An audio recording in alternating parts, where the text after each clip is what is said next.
Hello and welcome to Global News Today, bringing you exclusive interviews with leading experts every weekday here on Arabiya News. I'm Tom Burges Watson. Coming up on today's program, top US and Russian diplomats head to Saudi Arabia for talks that are aimed at ending the war in Ukraine. Well, this is the first meeting between senior representatives of both countries since the Russian invasion began 3 years ago. Meanwhile, the Russian Foreign Minister Sergei Lavrov, who is set to join the talks in Riyadh, says he sees no role for Europe in any peace negotiations on ending the war in Ukraine. Well, the Ukrainian President Volodymyr Zelensky says he doesn't plan to hold talks with US or Russian officials, adding that without Kyiv's involvement, Ukraine cannot recognize any agreement. And 500 days on from the October 7th attacks, Israel sends a team of negotiators to Cairo to discuss the implementation of the next phase of the Gaza ceasefire deal.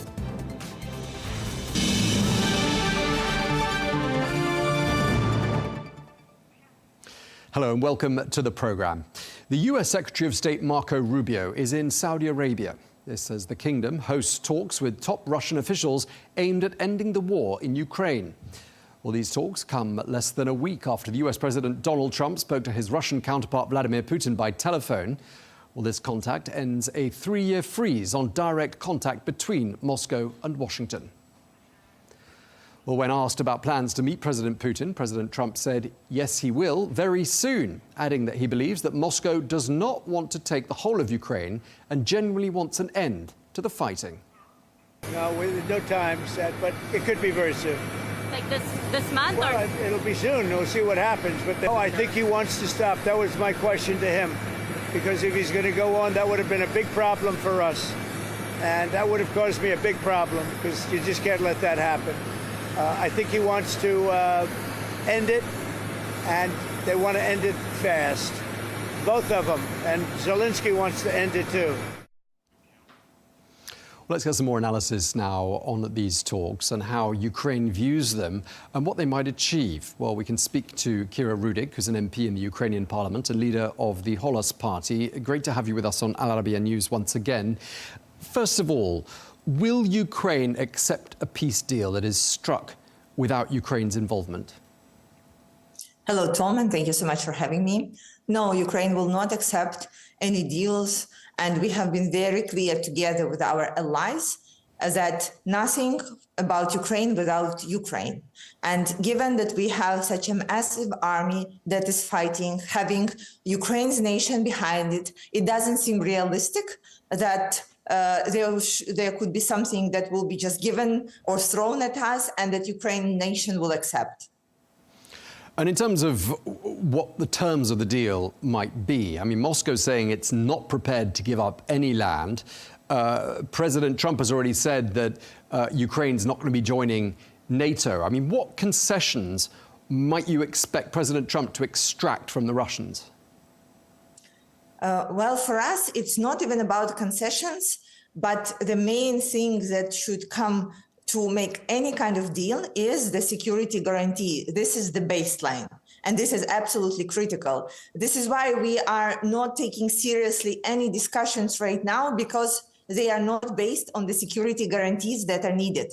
Tom, we here in Ukraine have been in so-called ceasefire deal with Russia since 2014. And I can tell you that there was not a single day when Russia would honor this deal and would not be attacking our soldiers at the front line. So right now, the question that Ukrainian people are asking is how this new deal will be any different.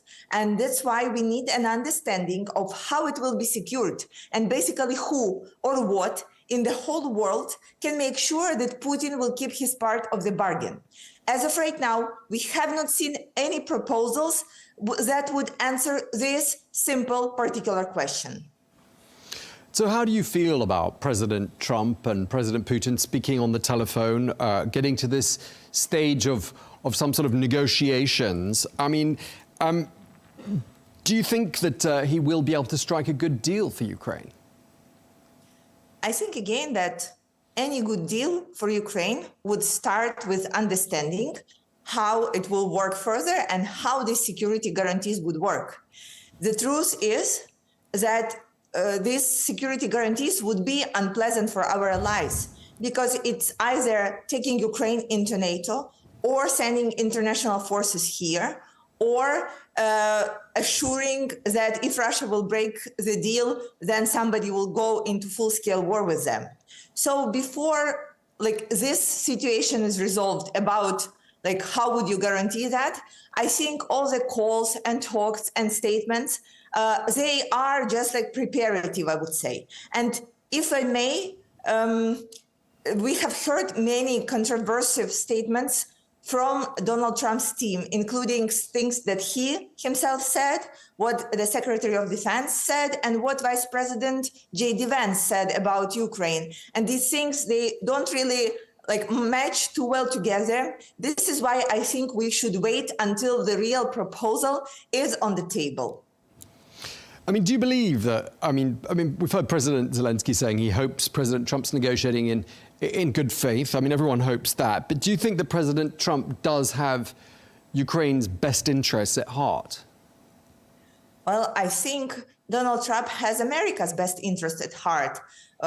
And that I truly believe. And nobody should have Ukraine's best interest at heart because our president should do that. But we understand that Donald Trump made a promise to American people to end the war in Ukraine. And he is right now simply going on with trying to deliver on that promise to American people. However, I think we all need to understand what's at stake here.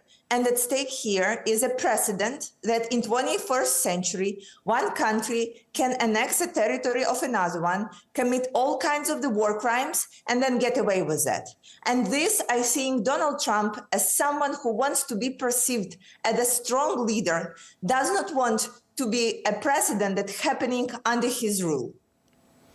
We heard President Zelensky speaking to NBC during the weekend, and he said that President Putin was a liar and not to be trusted. But he said that he thought President Putin was perhaps scared of President Trump. Do you think that's accurate, or do you think perhaps President Trump is afraid of President Putin? Well, it's very hard to say right now who is afraid of whom. But what I totally can agree with President Zelensky on is that Putin is a liar. And again, we are saying this not because he has attacked our country, but because we know for a fact, and we are able to confirm these facts with with the facts. So starting from 2014 and then in 2022, then with all the massacres that happened in Bucha, which Putin said that never happened, etc., etc. So I think we should be very careful about the idea that any peace deal or a ceasefire deal would stick. Another important point, Tom, is that right now the war is very different, and I'm not sure that all our allies realize how different it is. This is the war of drones. This is the war of missiles. It's not just people on the ground fighting each other like in First or Second World War. It's very different, and this is why it will be very hard to assure that Russia stopped attacking us, especially with the drones and missiles and other things that will be very hard to monitor. Indeed, and you know what we're being told is that Moscow is making some gains on the battlefield. There have been fresh reports of that even today, and probably that's boosting Moscow as it goes into these negotiations. I just want to ask you though, what do you make of President Trump's negotiating style and negotiating techniques? Well, you know, for the sake of Ukrainian people, I really want to hope that it would work, because at the end, the history will remember the result, right? Right now, Donald Trump perceived as an unpredictable negotiator and person who wants to be perceived as a strong leader. Well, whatever works on stopping the massacres and stopping the deaths of Ukrainian people and assuring a long-term peace, we would support.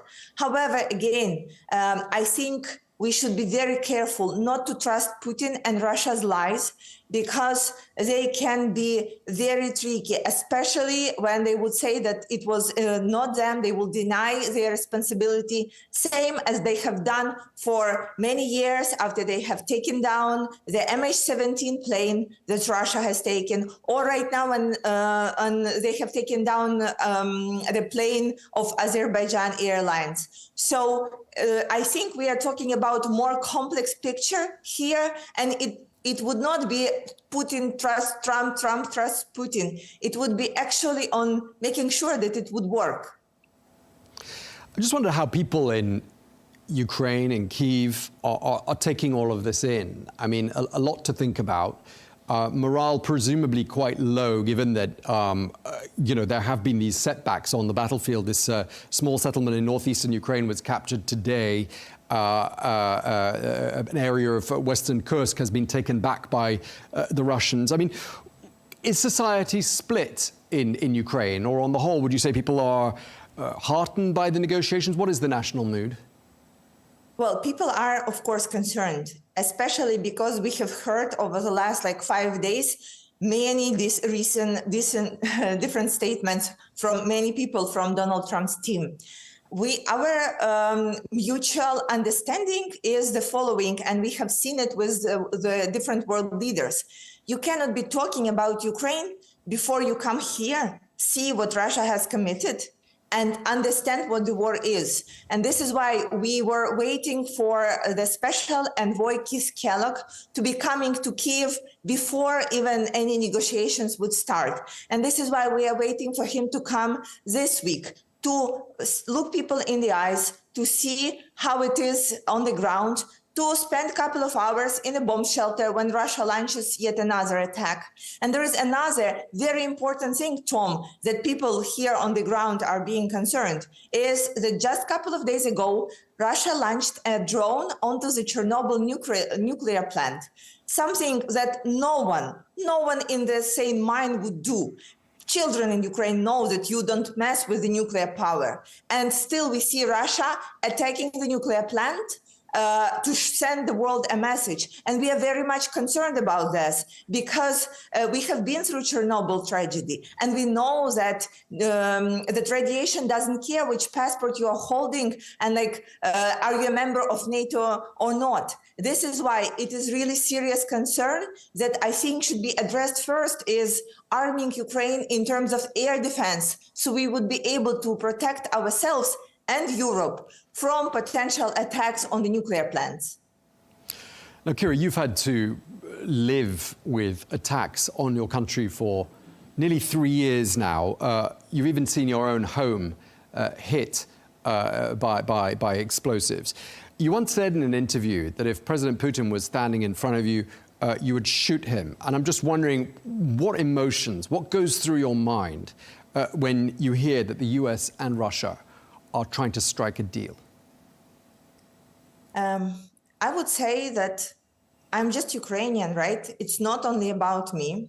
It's about so many people who suffered and lost the most in this war, who have seen their relatives being captured and then don't know what happened with them. People who have seen their kids taken from them and then kidnapped into Russia. And people who have seen their children coming back in the coffins. So of course, it's very painful for us. And people from my constituency were asking me this question, what did we do wrong? Right, we are fighting for ability to live in our own country with this aggressive neighbor. We are fighting for our ability to define our own future. We are fighting because we are a democracy that just wants to stand for itself.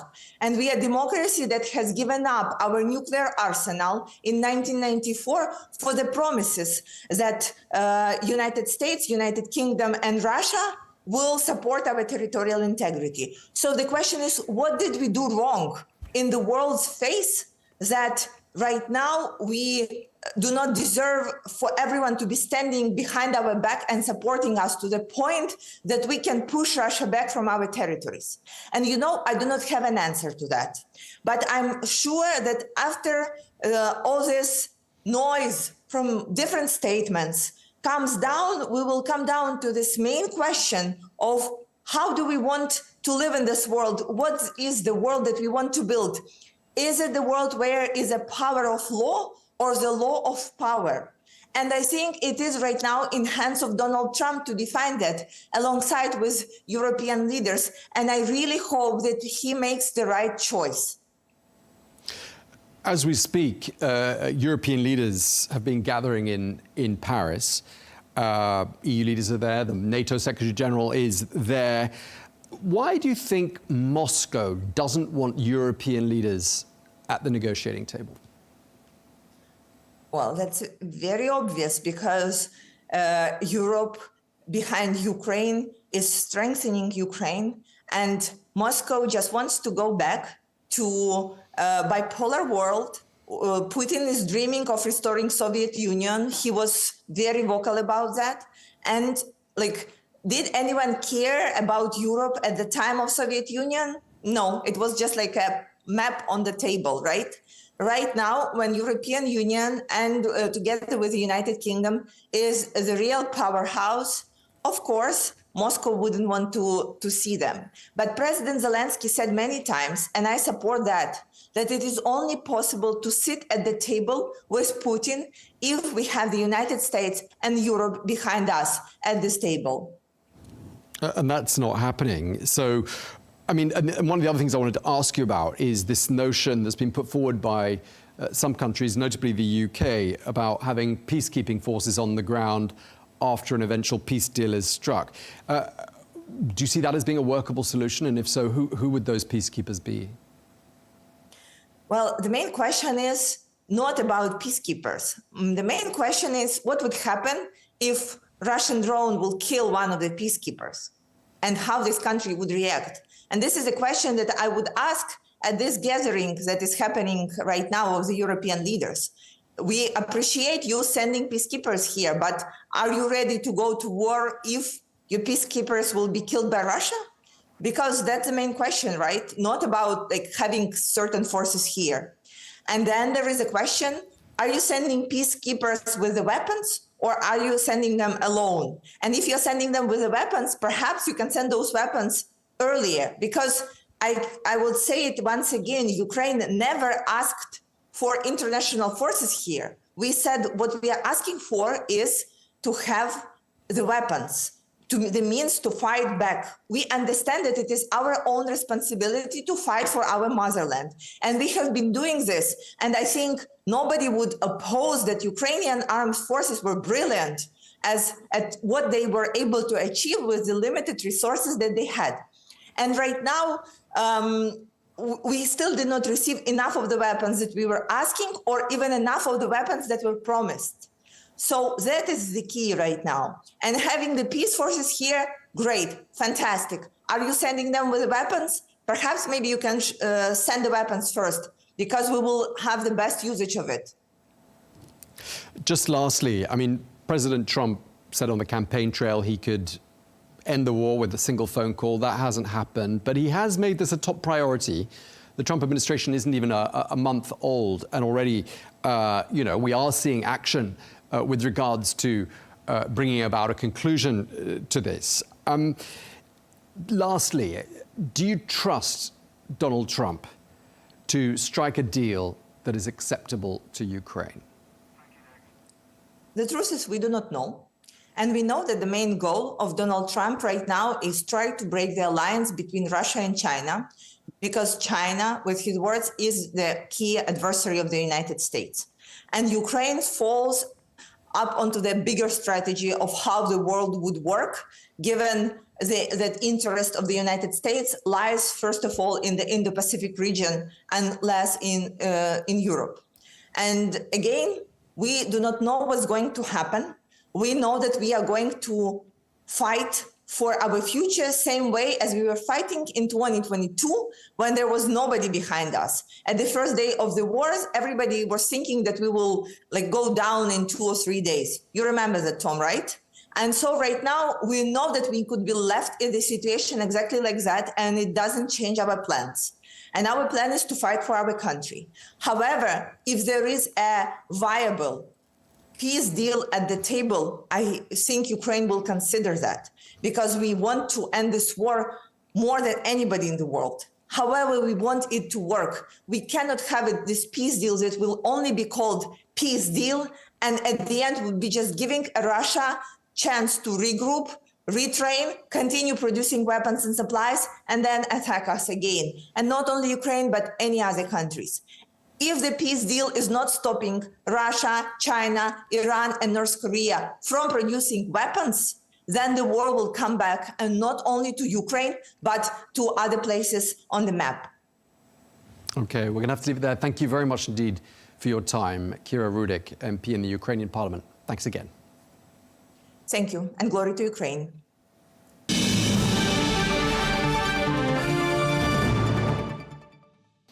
Let's get some more analysis now with retired Brigadier General Mark Kimmitt, former Deputy Assistant Secretary of Defence and former Assistant Secretary of State for Political Military Affairs. Thank you so much for joining us once again here on Al Arabiya News.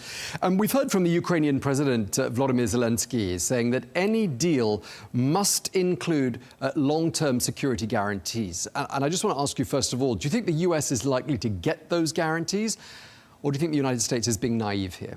Well, what I'd first say is it's good to see that President Zelensky has moved off the mark from full NATO membership, which comes with the security guarantee. So there's no Article 5 commitment that would be dismissed out of hand. I think the Europeans and possibly the Americans would offer some security guarantees, but not pledges. Security guarantees in terms of weapons support, in terms of military funding. But I think if he is looking for a pledge of an attack on him, Ukraine is an attack on all, I don't think he's going to get that. Okay, so what is the right deal here? And do you see, because I'm not seeing this, are you seeing any signs that there will be concessions on the part of the Russians? Well, the second question first. Look, it's clear that Putin has put together a pretty impressive negotiating team. He didn't go with Lavrov, who's losing a little bit of power. He went with Dmitriev, the former Russian ambassador to the United States, and Kirill Dmitriev, who runs the Russian Sovereign Wealth Fund, who probably is there because everyone knows that Trump wants to see a financial deal. So we really don't know where the sides are right now. They're probably at their maximalist position. But it's very important to note that Putin has put a tough team on their side of the table, while the U.S. has put basically new politicians on our side of the table. And he's also put on the table quite a lot of his own cards before the negotiations even begun. I'm just wondering, I mean, does this look to you like negotiation or appeasement? Well, if you're talking about Trump, I think that it was probably unwise to put the cards on the table ahead of time, but that's Trump's style. If he was to come in, if he, in a very quiet manner, very diplomatic, a very conventional manner, people would suspect his intentions here. But this is the way he negotiates. He, too, will throw out a maximalist position and then start the hard work of negotiating down from there as the days and months go on. So this is just starting. Both sides, as you might expect, are demanding everything. The hard work is nowhere close to being started. And just lastly, I know you're familiar with this expression. Tolstoy once said, "Time and patience are my strongest warriors." And I'm just wondering whether being in a hurry to deliver a conclusion to this 3-year-long war to the American people and to the rest of the world, perhaps a rushed deal is ultimately going to come back to haunt the United States. What are your thoughts? Well, my thoughts are that I reject the premise. I don't think that when you put people of the stature of Rubio and Waltz on that team, although politicians, it's very unlikely that they have a time limit to get this done anytime soon. This is not going to be the Paris peace talks, which took years and years, but it's not going to be settled immediately. Okay, we're going to have to leave it there. We're out of time. Thank you so much, Brigadier General Mark Kimmitt. Thank you. Bye-bye.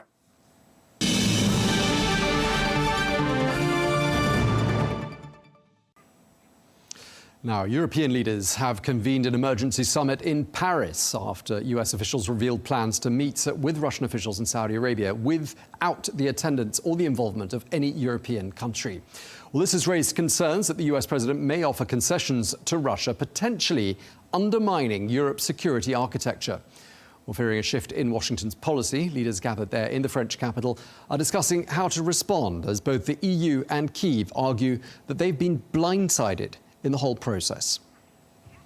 Well, the Russian Foreign Minister Sergei Lavrov has said he sees no reason for Europeans to take part in ceasefire talks, accusing them of wanting to continue the war in Ukraine.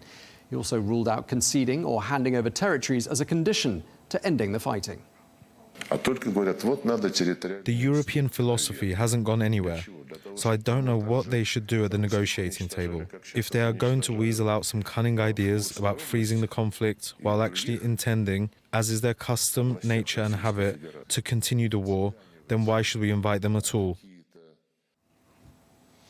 Well, for more analysis, we can speak now to Sir Mark Lyall-Grant, former UK National Security Advisor and former British Ambassador to the United Nations. Thank you very much indeed for speaking to us again, Sir Mark. We've heard about these talks taking place between the American and Russian delegations tomorrow. Are you hopeful that they're going to achieve peace?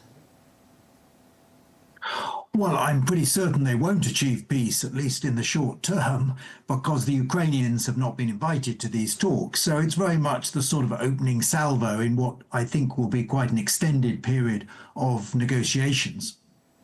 Why isn't Ukraine directly involved? Well, I'm not sure. I think this was what the Russians certainly wanted, and it's what the American administration have agreed to. The Russians are always more comfortable in just direct bilateral talks between themselves and the Americans because it gives them some sort of special status, makes them feel like a superpower. So I think it's probably a tactical mistake by the Americans to have started the negotiations in this way. But we are being assured by the Americans that the Ukrainians will be involved at a more sort of developed stage of the negotiations. And of course, the Europeans will be insisting that that is absolutely necessary. Yeah, because for the time being, the Europeans are holding their own summit in Paris, but it does look like the Europeans, including the United Kingdom, are being blindsided. I mean, does it look that way to you as well? Well, I think that there's a lot of mixed messages coming out of the Trump administration at the moment. We've seen that over the last 6 days. And there's some uncertainty among the European leaders about, what America is taking off the table or leaving on the table in terms of their potential involvement at some later stage in some sort of stabilization force. Whether they're talking already to the Russians about lifting sanctions potentially, what are going to be the security guarantees. I think there's a lot of uncertainties now caused by the different nuances, at least, of the voices coming out of the Trump White House. Yeah, and you mentioned, the fact that it's only the Russians and the Americans, and that to the advantage of the Russians, there's no European involvement for now, there's no Ukrainian involvement for now. Donald Trump has said NATO membership for Ukraine is not going to happen. I mean, how do you rate the negotiating skills of the Trump administration so far? Well, I think it's too early to sort of take a judgment on that, Tom, but it is certainly unusual for one side to be making what looks like concessions up front, and you'll have noticed that the Russians have said absolutely nothing at all of substance. They're maintaining their maximalist views, as they always have, on Ukraine.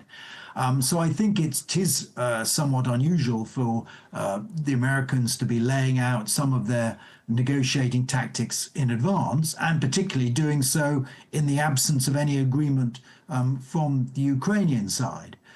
So we'll have to see how it develops. As I say, I think this is very much a preliminary exchange in Riyadh.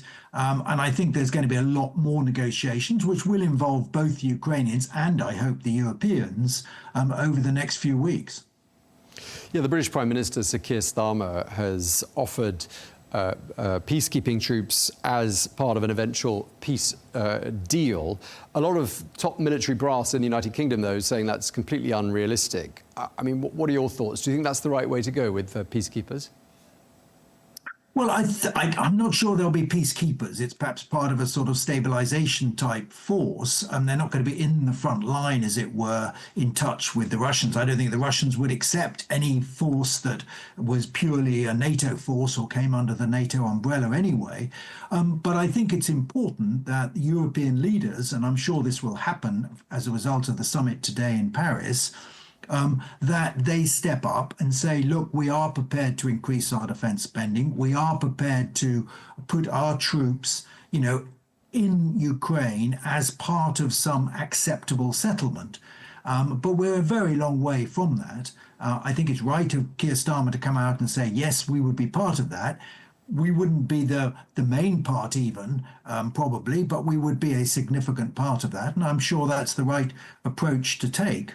But I think the most important thing, really, for the Europeans is that in these peace negotiations, there is a guarantee of longer-term sustainable sovereignty for Ukraine, whatever that territorial boundaries of Ukraine turn out to be at the end of the negotiations, that they have freedom of choice of their future policy, and that they have guaranteed security arrangements that will sustain that sovereignty.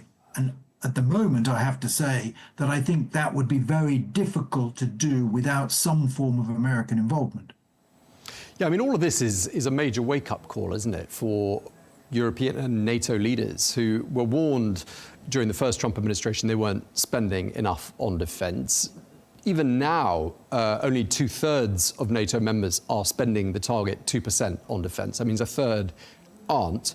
I mean, there were noises from President Macron even 4 or 5 years ago saying that NATO was essentially brain dead. I mean, they've had plenty of time to sort their act out and get, and wake up and realise that the threat is out there, and they haven't done anything about it. It's, I don't know what your thoughts are on that, but that must be deeply frustrating for the Americans. Well, it is obviously frustrating for the Americans, but I wouldn't categorize it as nothing has been done, because only 5 of the 30-odd NATO countries met the 2% target during Trump's first term. It's now, as you say, more than 2/3. So that is a significant shift and increase in defense spending at a difficult time during COVID, etc. So there has been some improvement, but there's no doubt, and Keir Starmer has been saying this very publicly, that there will have to be more. Even in the UK, which has been well over 2% for many years, is now looking to increase that level of defence spending. And there are some European countries that are well off even 2%, countries like Italy and Spain, and I'm sure they will come under pressure from the other European leaders to step up to the plate now. One of the things Sir Keir Starmer said in the last day or so, he says British national security is facing a generational challenge. What's he getting at here, do you think? I think what he means is that we've had a peace dividend, if you like, at the end of the Cold War. And so that's been the last 30, nearly 40 years. But that is coming to an end. And we have to recognize the fact that we are in a more turbulent and a more dangerous world than we were before. And that has consequences for defense spending. But not just defense spending. It's not just about the money. It's about the type of equipment, the type of weaponry you need to deal with the threats that are now facing us. Just lastly, one of the other things we're witnessing as well is, exchanges of words across the Atlantic that aren't entirely friendly all the time. I mean, do you think we are witnessing the unravelling of this? You mentioned it there, that dividend of peace, but it preceded that as well, didn't it? The incredibly strong, decades-old transatlantic alliance. I mean, is it unravelling, do you think? I don't think so.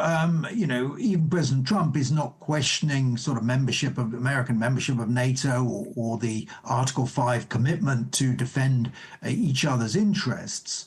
But there's no doubt that the sort of rules-based order which has governed the world, if you like, for the last 80 years since the Second World War is under massive strain at the moment. It's being threatened by Russia, by China, and also it needs American leadership to sustain it.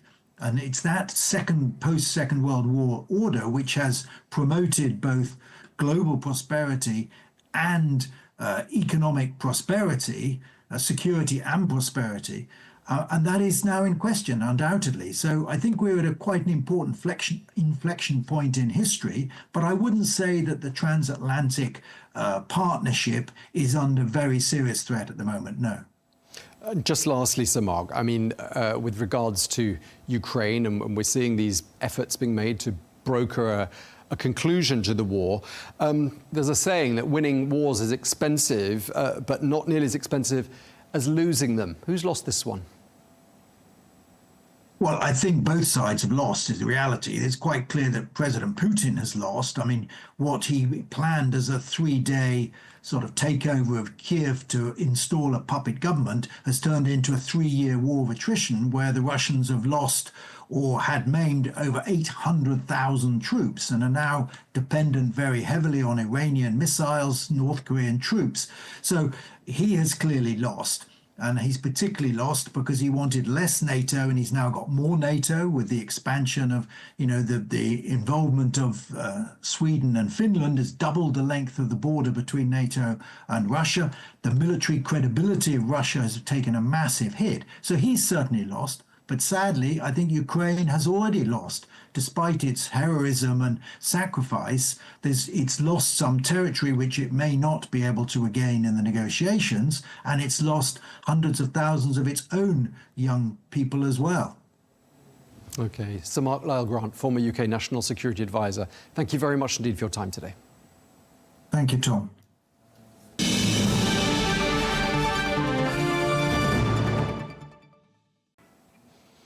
In other news, the US Secretary of State Marco Rubio kicked off his first Middle East tour during the course of the weekend with a visit to Israel before he then headed on to Saudi Arabia.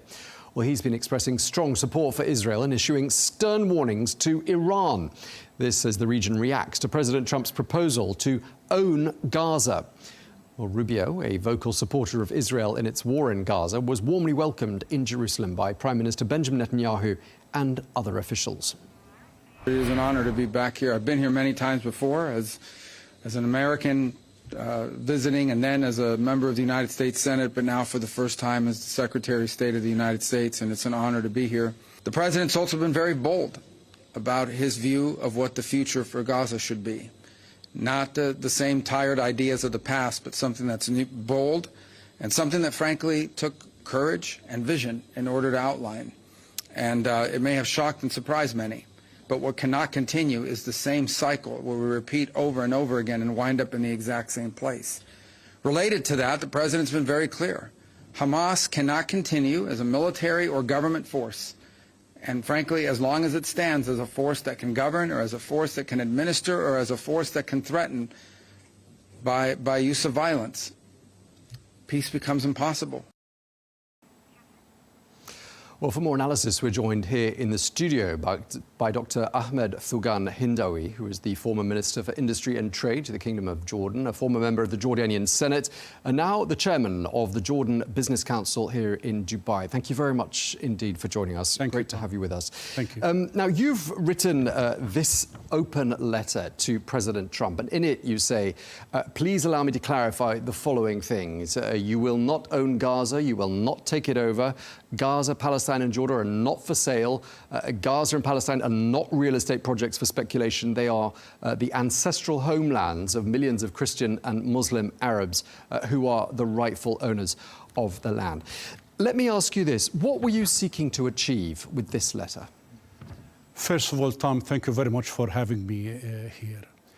Allow me, if I may, to start with the notion of President Trump's plan, or what is called President Trump's plan.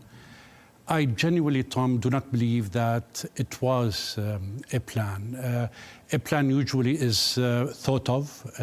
It contains phases, it contains milestones, It is usually developed through engagement with the partners and with the key stakeholders, but it was no such thing.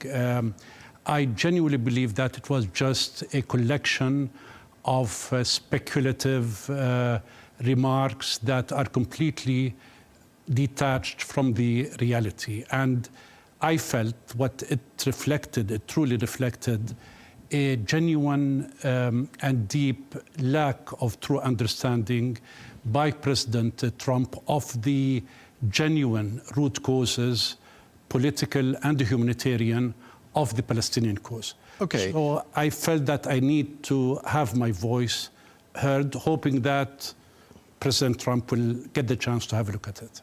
And Dr. Hindawi, some people say there's some sort of a method in Trump's technique here, that he's trying to provoke reactions, get people talking about the issues, and he's succeeded because we're talking about them now.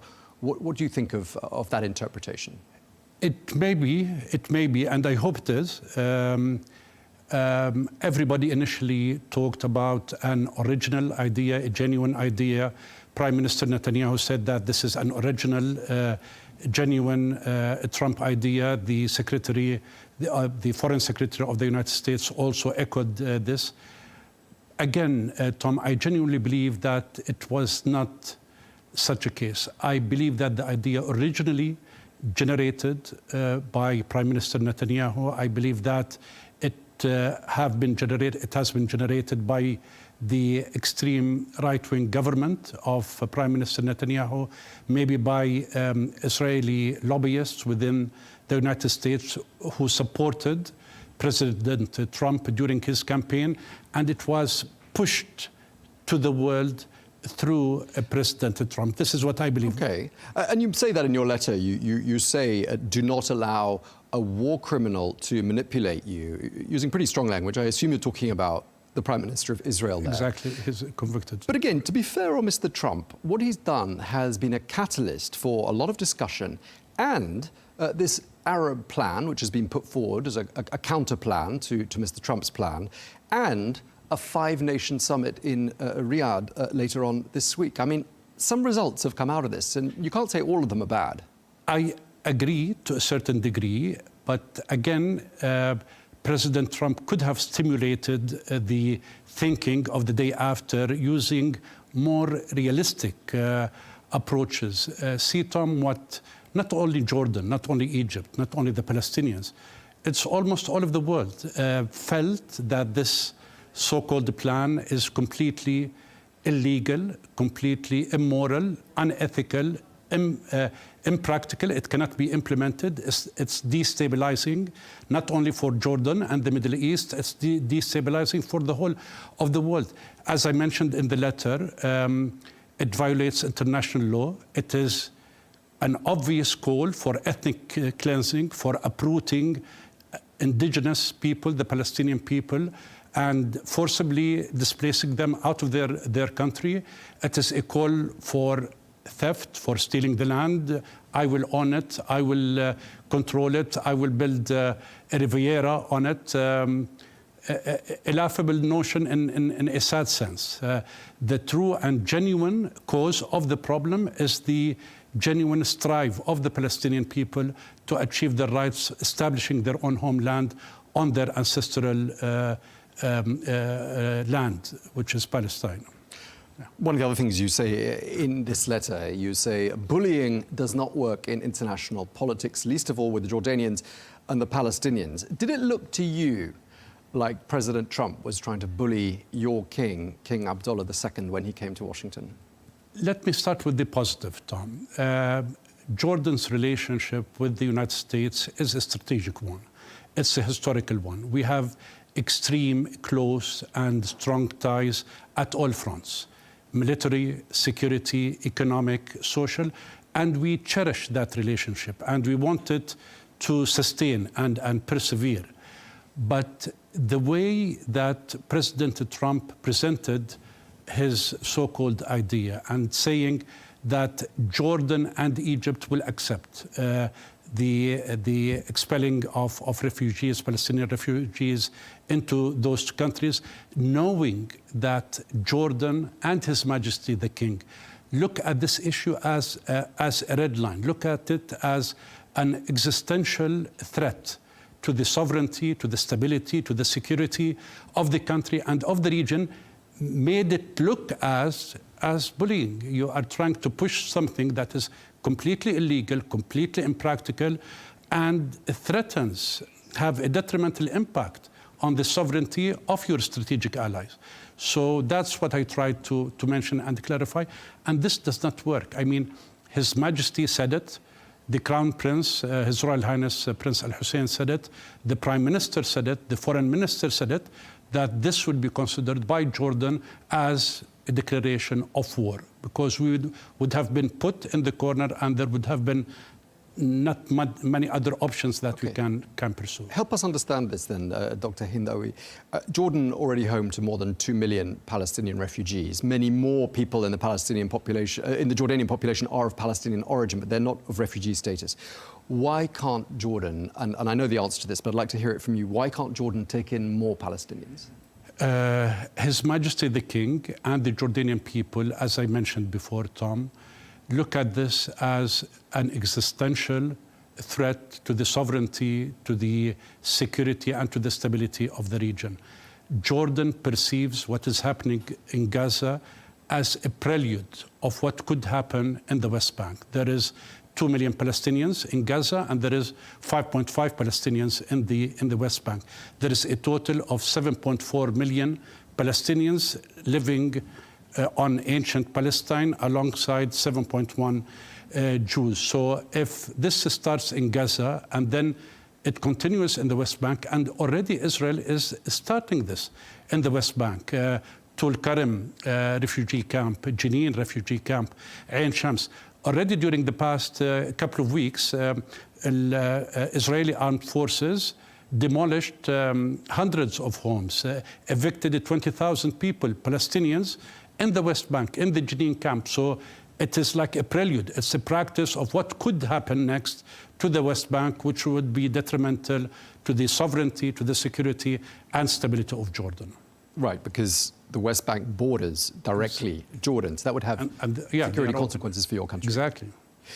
70% of buildings in Gaza are either damaged or completely destroyed. There are healthcare issues. There's very little food. There's no running water in many areas of it. There's limited shelter. There's all those pictures of porta cabins, tents on the Rafah border crossing with Egypt that can't get into the country. President Trump says there's nothing for these people to go back to. And when you look at the pictures, in a way, you can understand where he's coming from. Where are they going to live? So his argument is, why don't they go somewhere else? Well, they'll be paid, accommodation will be provided for them. They'll be more comfortable. They'll be safer. And Israel can live in peace. What do you say to that argument? So many things I can reply to that argument. First of all, ask the Palestinians themselves. They do not want to leave their homeland.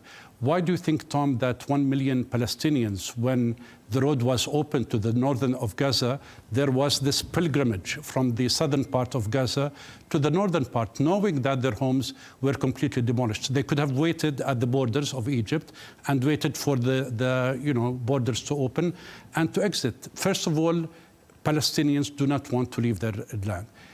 If they are to leave their land, Gaza, they should go back to their original homes in Jaffa, in Akka, in Jerusalem, because they were evicted originally from those cities during the 1948 war and the 1967 war. So even if there is sort of a logic in that argument, they shouldn't go to Jordan and Palestine. They should go back to their original homes in ancient Palestine. Furthermore, the rebuilding of Gaza can go in parallel with the people living there. You don't have to ethnically cleanse 2 million people with the justification that you want to rebuild. You can rebuild and manage the process in parallel, the people staying in tents or temporary homes while the city is built. So you can, negate all of these arguments. Yeah. You use the word ethnic cleansing. In your letter, you talk about genocide. You also talk about crimes against humanity. You use them with reference to Prime Minister Netanyahu there, but with those labels, also apply to President Trump were he to deliver and come good on this plan?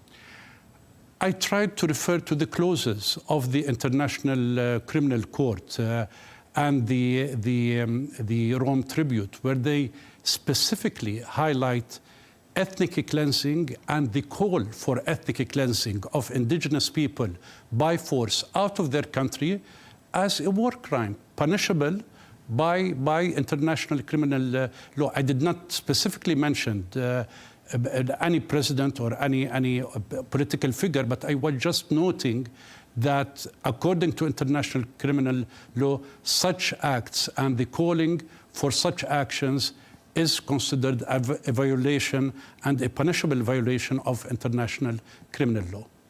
Okay, and the US Secretary of State Marco Rubio is saying this idea shows, quote, courage, because he says what he calls tired ideas, and he's talking about ideas that have been put forward over the last 75 years that haven't worked, need reinvention, and therefore this plan is bold, he says. I mean, is it bold? No, it's unrealistic. Let me give you my perspective on this. What are the options? What are the options from the extreme right to the extreme left? We have the option that all of the Arab states, Saudi Arabia and all of the Arab countries, all of the Muslim countries are calling for, which is a two-state solution.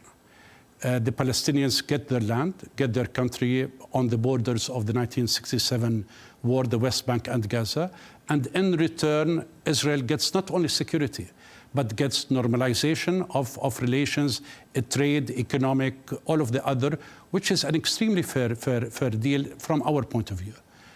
There is this option that we think is fair, and we have been trying to push for it, and I have been a minister in the Jordanian government, and we have been collectively under His Majesty King Abdullah trying to push for that. We were not successful. Prime Minister Netanyahu worked for the past 20 years deliberately to make this option go away. So what are the other options? You have a one-state solution from the river to the sea, call it Israel, call it Palestine, call it the Abrahamic state, whatever you want to call it, with 7.1 Jews and 7.4 Christian and Muslim Arabs living on that land. So the two sub-options for that option, either you have a democratic country where everybody has the right to vote, everybody has to be a minister or a prime minister or a president of the country, or you can have an apartheid-style system, which is much worse than the South African apartheid system. Now, the problem with the extreme far-right wing of the Israeli government is that they identify the problem, but they cannot identify the solution. They oppose both. They do not want the two-state solution, and they do not want the one-state solution because the national identity of having a completely Jewish state with no Muslims and no Christians on it. So what other option they have? The third option is ethnically cleansing the people, which is, the thing that they have been striving to do for the past 30 years. Let me just pick up on what you're saying there. Do you think Prime Minister Benjamin Netanyahu, who's been on the political scene for 3 decades, do you think he was ever serious about a two-state solution? Never, and he vocally said it. He vocally said it. He opposes the two-state solution. He doesn't care about it. He even said he doesn't care about the peace agreement with Jordan that the late His Majesty King Hussein signed in 1994. He doesn't care. On the contrary, he worked deliberately for the past 30 years to demolish any prospect of having a two-state solution. OK, we've got slightly mixed messages coming out of Washington at the moment, because on the one hand, we've got this Trump plan, then we've got the US Secretary of State Marco Rubio doing a tour of the Middle East. He's been in Israel already. He's now saying the US is open to alternative proposals from Arab governments. There is an alternative proposal, isn't there? There is. His Majesty King Abdullah, during his last visit to the US, I believe he demonstrated a masterclass of diplomatic finesse during his meeting with President Trump. President Trump was talking about evicting the people out of their land, developing and erecting the Riviera. His Majesty calmly shifted the discussion into the humanitarian aspect, that Jordan proactively is willing to receive 2,000 Palestinian kids having cancer to be treated in Jordanian hospitals. He emphasized that he will do whatever is best for his country and whatever is best for his people. And he emphasized on this point the consensus of the Arab world. You know, Tom, Saudi Arabia, just a couple of hours after President Trump put forward his plan, there was an official release by the Saudi government opposing any notion to forcibly displace the Palestinians out of their homelands. The irony is Prime Minister Netanyahu is trying to normalize relationship with Saudi Arabia, and at the same time, he suggested that Saudi Arabia take the Palestinians and establish a Palestinian state there. So, contradicting him.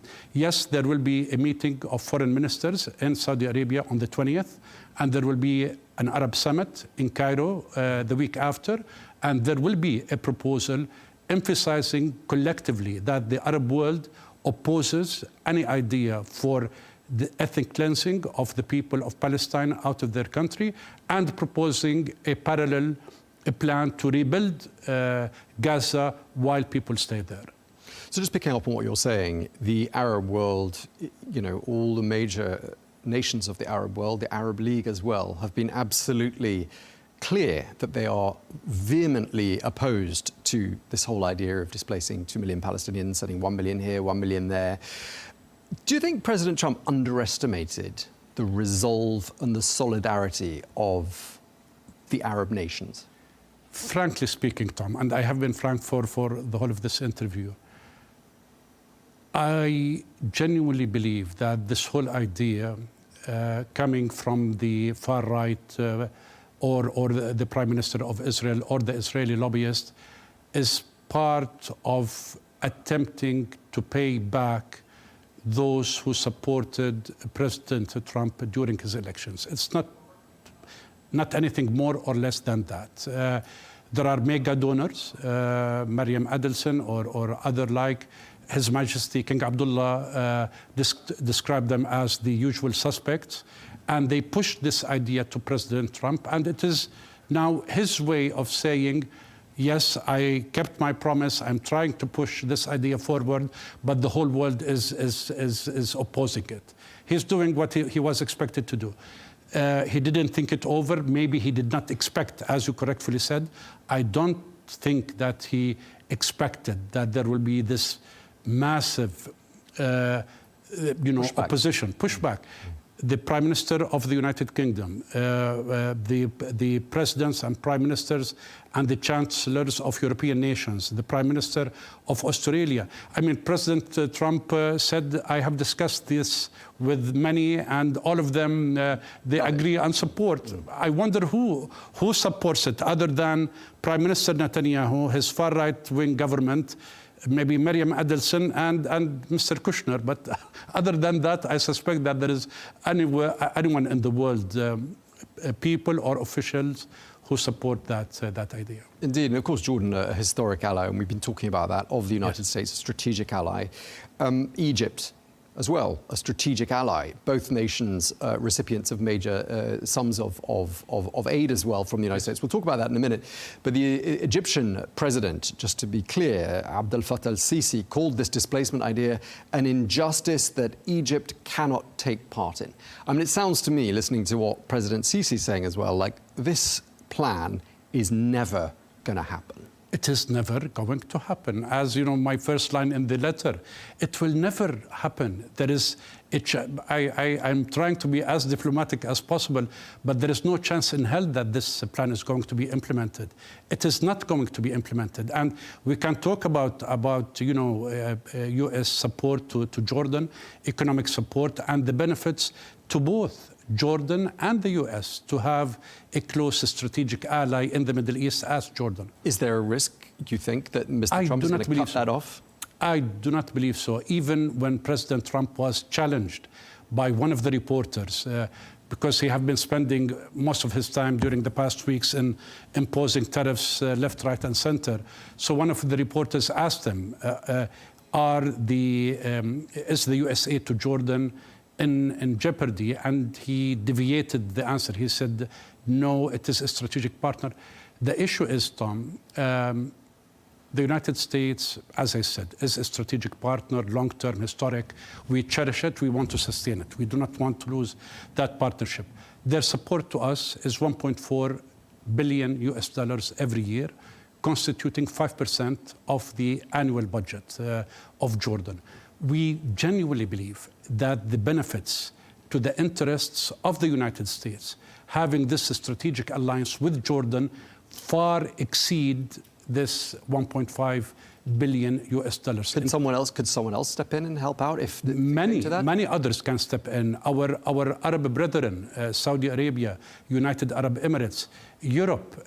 His Majesty was in Europe and he got support of $3 billion just one day after the temporary freeze of US aid grants.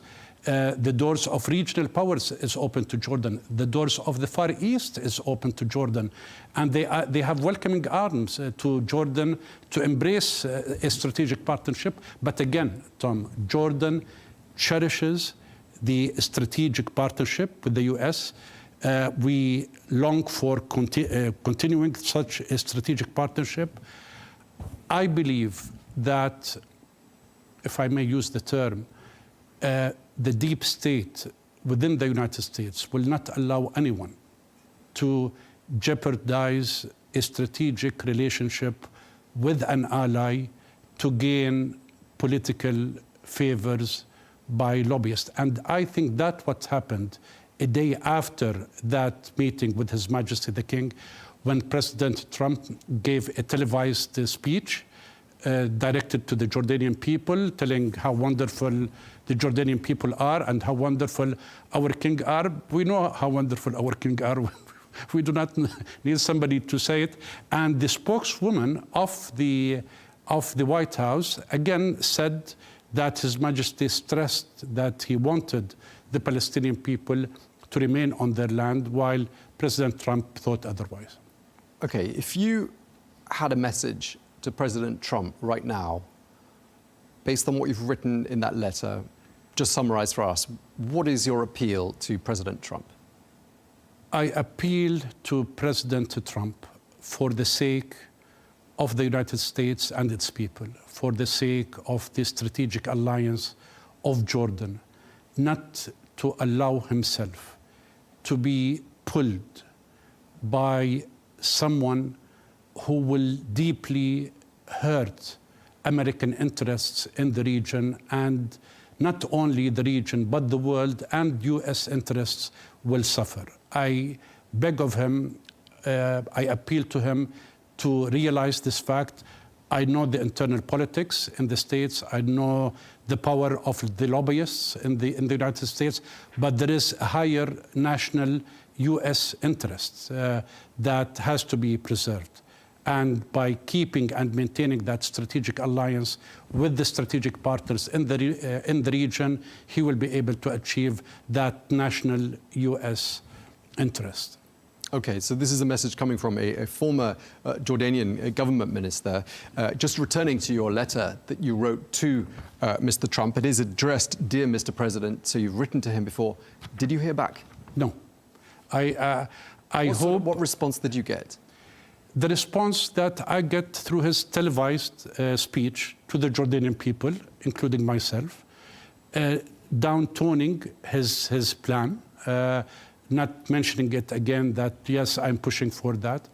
And I hope that the President, Mr. Trump, saw the welcome that the Jordanian people gave their king and the Royal Crown Prince Al Hussein when they came back, Tom. Millions of people poured to the streets. They welcomed, they were chanting, they were throwing flowers, rice, and it was not structured, it was not organized, it was not planned, it was driven by the people. Spontaneous, to express their appreciation of their king, that he stood firm in front of tremendous pressures, voicing Jordan's concerns that His Majesty will not allow any solution. He will not allow Jordan to be pressured for any solution that will jeopardize Jordan's security, stability, and sovereignty, and at the same time, the rights of the Palestinian people to have their own country on their own land.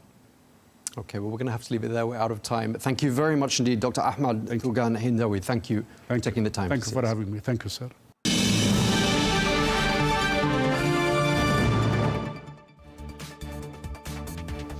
Well, that is all we have time for today's edition of Global News Today. Thanks for watching. Be sure to join us again tomorrow for more exclusive interviews. Until then, bye-bye.